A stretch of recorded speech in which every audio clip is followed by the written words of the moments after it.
Hey, Cameron Brown here, and I'm here today with the lovely Alice Haemmerle. Hello, Alice. Hello, Cam. How are you? Great, thank you. Good. Today we're looking at strategies, how people do the things that they do.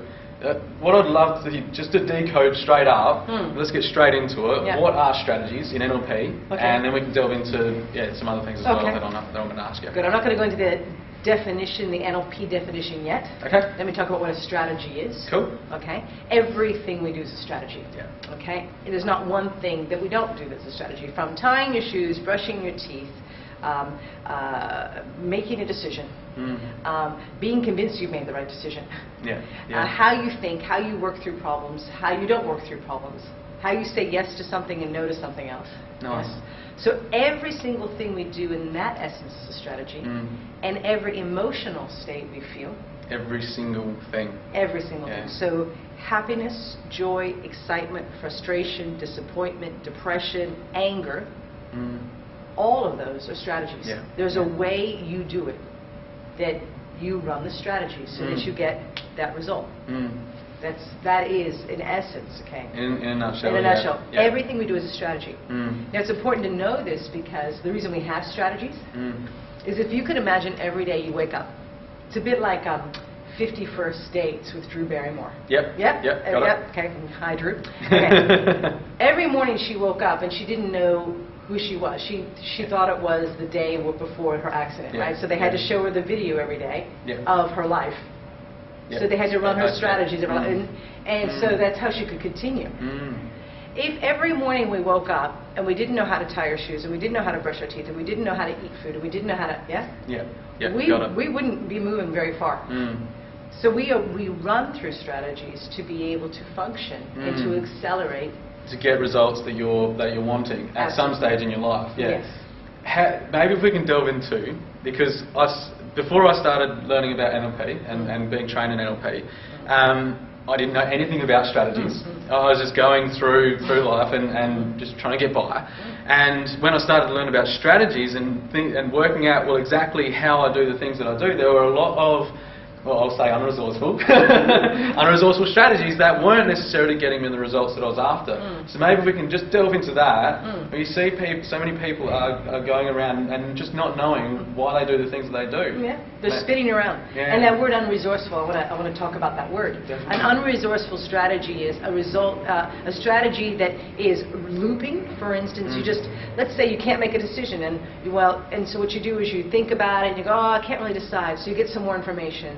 You get more information, you ask more people. But how come you're asking those people, and how come you don't know how to make the decision? And then time goes by and by and by. And that's an unresourceful decision-making strategy. Yeah. Yeah. So a resourceful decision-making strategy is, one, knowing your outcome. Yeah. You got to know where you're going versus what you don't want, which is what most people are wanting. They're going, I don't want that. Well, that's going to get you that outcome because whatever you're focusing on is what your mind's going to move toward. It's the part of the brain that's called your reticular activation system. It's always focusing on what's important to you, right? So when you focus on what you don't want, your mind's going to go towards this. It's similar to like when you drive the car, and the moment you look over there to the side, your hands will move over there. Yeah. So strategies are this. This is my outcome. Now, how do I get there in the most efficient, effective way?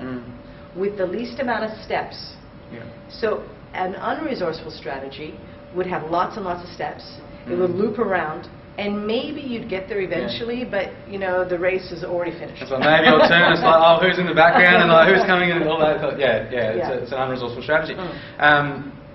I'll say one of my unresourceful strategies. I'll delve into it. Is that it was I worked out the exact steps of me starting to think in an unresourceful way, so a more negative way, which would end up me spiralling downward and downward and downward. And previously I would spiral down and it'd be days and days and days before I got myself back up again. However, now by defining what the actual strategy is and the steps that are involved, I've actually got it up on my wall, the old unresourceful strategy, as well as my new strategy instead, that's going to get me the results that I want, and I'm able to just switch it in a heartbeat. Yes. Yes. So that whenever something's going unresourcefully, I'm like, I'm right there in that point in that strategy, and now I can just do that instead, which I know is going to get me the results that I'm after, rather than that old crappy strategy, and I'll say that on YouTube. Yeah, well, that's it. It's a strategy. So to be clear, that other strategy you had was what you knew how to do at that time. Yes, absolutely. So if you'd known another way to do it, you would have done it. Absolutely, yeah. Now with your new strategy, you've now increased choice, and now what you've really done is gone from, I'm stuck, I've got no options, I've only got this one way, and what happens is you keep spiraling. Yeah. And every single time you keep running that strategy, you get another result that just validates you still don't know what you're doing. And you get another result, and you still don't know. And so really the spiral goes downward. When you get a new strategy, and you get the new strategy this way, this is the key. You have this old strategy by who you modeled. So you just watched how somebody did that. That's what they did. Now the question is, did they ever get the result you wanted? Nice. Did they? No. No. No way. So when you have a resourceful strategy, you followed someone who's gotten a really great outcome. Yeah. And you're doing the do of that outcome, of what they've done. And you've installed that strategy. So what you did was you said, you know what? I've had enough of that strategy. That's it, I'm done. Yeah? Time's a ticket, and I got to do something else. Yes. Yeah? Yes. And because you made that decision, which is a strategy, to say that's enough, you had enough pain with that. Yes. So who's got a strategy that is functional, that's getting the result that I want? So you had to say, okay, I can see I'm not clear on what I want, so now I've got to become clear on what I want.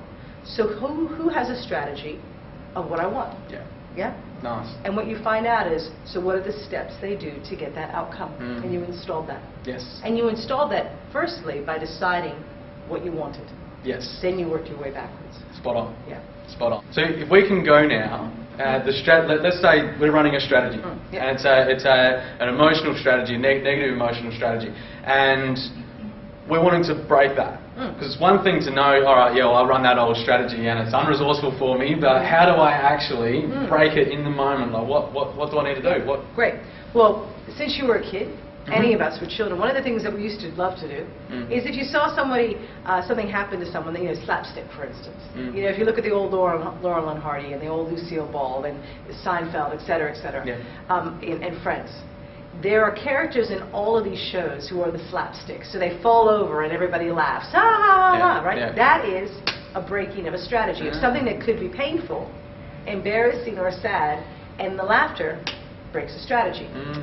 So we could laugh, but that's not always going to work. Okay? Yeah. We could, though, change the most important thing, which is our physiology, immediately. Yes. So let's say you're in a negative emotional state. Let's just say sadness, or frustration, or disappointment, or even anger. Okay? So you can pick any of them. Okay? So guys, go ahead and pick a negative emotional state. Actually, pick one. Yeah, pick one. And as you go into that state, what I want you to be aware of as you're doing that is that in order to feel, your eyes need to go down to what we call a feeling place, a kinesthetic location, which can be to your lower right. It also could be to your lower left, depending upon how you organize your eye patterns. But I'm not going to go into that into specifics. We can go into that in another video. To give you some more value there. So just go into a feeling, okay? Just go into your feeling, okay?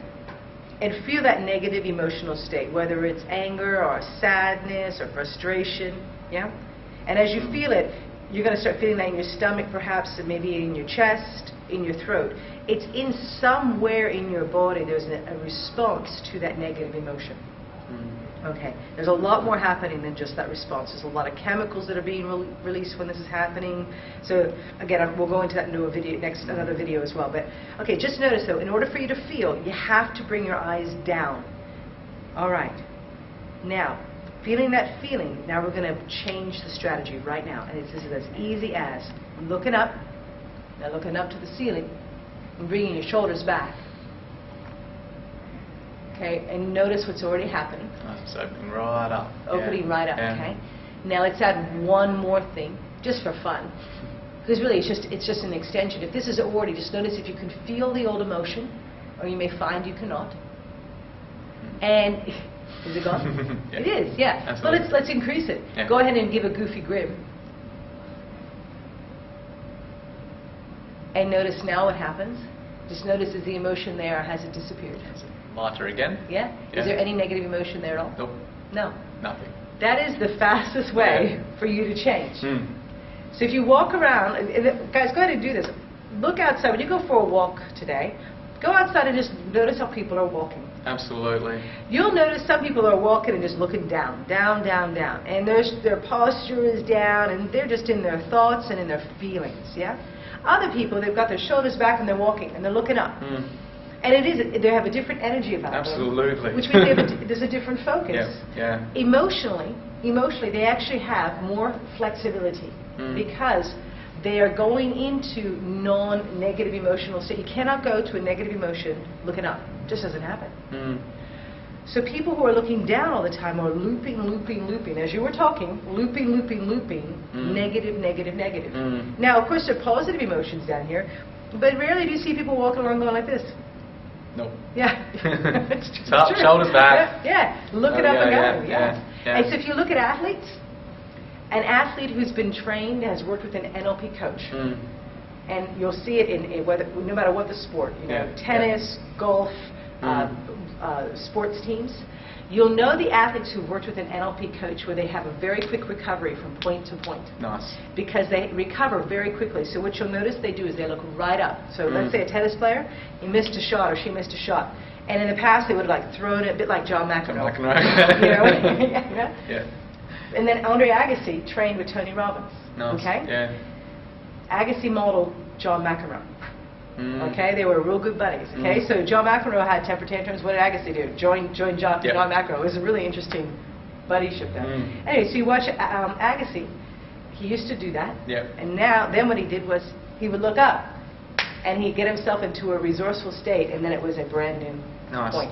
So he's taken that strategy that's worked for someone else, that specific strategy, and implemented that, integrated that into his own game. Absolutely. And gotten the results that he's wanted. So phenomenal player. Absolutely. And anchored it in. Ready to go. Fantastic. Yeah. Well, thank you very much. This has been another valuable video.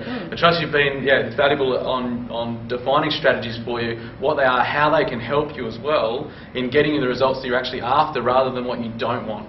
So post a comment on below. I'd love to know what you think. What else you'd like to see in these videos as well. Thanks very much, Alice. Pleasure, Speak to you Cameron. soon. Thank you. See ya. Thank you.